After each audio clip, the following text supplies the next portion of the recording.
나타나는 경고 증상, 이제까지는요, 뭐 가슴이든 목, 턱이든 통증 양상이었잖아요. 그래서 아프다, 뭔가 이상한데? 라고 생각하실 수도 있었겠지만 지금부터 또 다른 양상의 증상이에요. 보시면요. 가만히 있을 때나 조금만 움직여도 숨이 차다. 이 숨이 찬 게 또 다른 증상인가 봐요. 예, 심장 혈관이 좁아져 있는 경우에 심장으로 가는 혈액이 줄어들기 때문에 숨이 차거나 이런 증상이 특히 운동치 같은 경우에 생길 수가 있습니다. 특히 이제 심부전이라든지 심장 기능이 나빠지는 경우에 있어서는 폐에 물이 차게 되겠죠. 그래서 주무시다가 새벽에 잠을 깨가지고서 일어나면은 또 숨찬 증상이 회복되는 이런 증상이 생길 수가 있고요. 네. 또 알코올과 같은 거에 이제 예민하게 반응하는 이형성 협심증이라는 게 있는데 그런 경우에 있어서는 전날 이제 술을 드시고 다음날 새벽에 가슴이 답답하거나 숨이 차가지고 깨시는 경우가 있습니다. 예. 이런 경우를 그냥 방치하고 있다가는 이제 심정지로 진행할 수가 있겠죠. 지금 말씀하신 내용이 바로 여기에 있어요. 네. 한밤중에 자다가 숨이 차서 네. 깬다. 배우 선생님 이런 적 없으세요? 저도 이 술을 뭐 별로 마시지 않습니다. 일단 먹었다면 폭주하는 편이라서. 예. 근데 이제 그 술을 마시고 잔날은 새벽에 꼭 한 번씩 깨거든요, 제가. 흉통 때문에? 아니 화장실 때문에.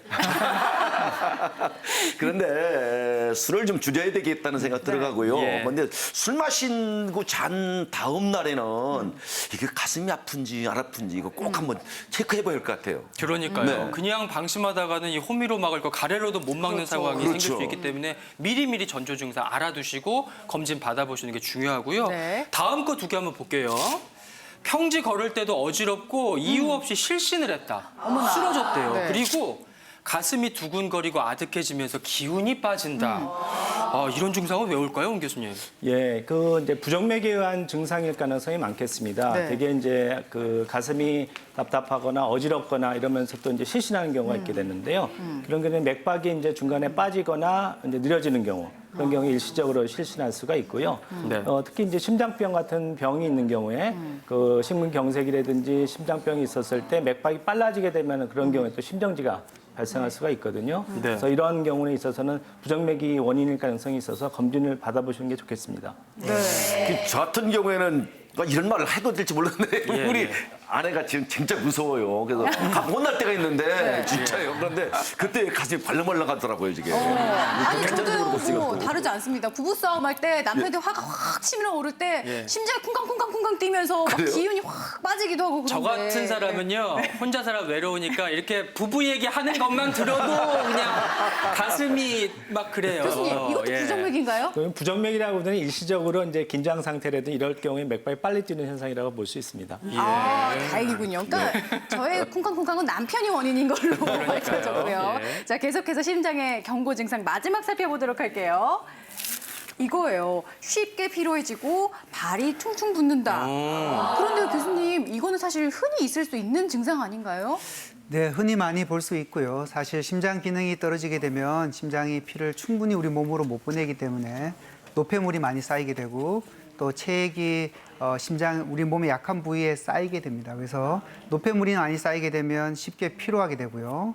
또 이런 여러 가지 발목 부종이라든지 발에 부분 붓는 증상이 나타나게 되고요. 이런 증상이 아주 뭐 큰 문제가 없이 평소에 잘 지내오셨는데 갑자기 피곤하시다든가 아니면 다리가 붓는다든가 네. 그런 경우에는 한 번쯤 심장에 문제가 있지 않을까라고 생각을 한번 해보셔야 됩니다. 네. 그러니까 보통 사람들이 몸이 부으면은 신장이 문제일 거라고 생각을 하는데 이제 하지 쪽이 특별하게 좀 붓는다 하면은 심장이 문제일 수 있다는 거. 이것도 기억을 좀 하셔야 될 것 같고요.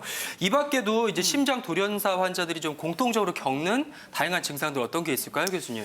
네, 여기 나오지 않은 증상 중에서도 심장이 안 좋게 되면 어떤 분들은 가만히 누워 있을 때는 숨이 찬데 앉아 있을 때는 조금 덜한 경우가 있습니다. 특히 밤에 잘 때 누워 주무시다가 숨이 차서 일어나시는 분들 또는 가슴이 굉장히 두근두근거리거나 한 번씩 심장이 쿵쿵 내려앉는 듯한 느낌, 이런 느낌이 들거나 평소에 일상적인 생활로는 전혀 숨찬 게 없었는데 조금만 걸어가도 숨이 가쁜 증상들이 있거나 이런 증상들이 있을 때는 심장 쪽이 혹시 문제가 있지 않을까라는 생각을 한번 해보셔야 될 것 같습니다. 네. 근데 연세가 많으신 분들은 말이죠. 아무런 증상 없이 잘 지내시다가 어느 날 갑자기 뭐 쓰러지시는 경우를 많이 있거든요. 그러면은 나이가 많이 들면은 증상에 뭐 둔감해질 수 있는 건가요? 뭐 아니면 왜 그런가요? 네, 맞습니다. 실제로 심근경색증 환자분들 중에서 약 15% 정도는 아주 고령의 환자분들은 통증을 못 느끼시는 분들이 있습니다. 네. 아까 말씀드렸던 전형적인 흉통, 가슴 통증을 못 느끼시고 그냥 뭔가 몸이 피곤하고 안 좋다, 식은땀이 난다, 힘이 없다, 숨이 차다 이런 증상으로도 많이 느끼시고요. 예. 그래서 고령의 환자분들, 특히 70대 이후의 고령층에서는 통증이 없다 하더라도 이상한 증상이 있으면 반드시 검사를 해보셔야 되고요. 또 당뇨 환자분들은 특히 말초신경 쪽에 문제가 많이 생기기 때문에 통증에 둔감한 경우가 많습니다. 자, 그런 경우는 당뇨 환자들은 실제로 아프지 않더라도 호흡 곤란이라든지 어지럽거나 식은땀이 나는 경우는 한번 좀 심장 검사를 받아보시는 것이 좋습니다. 예.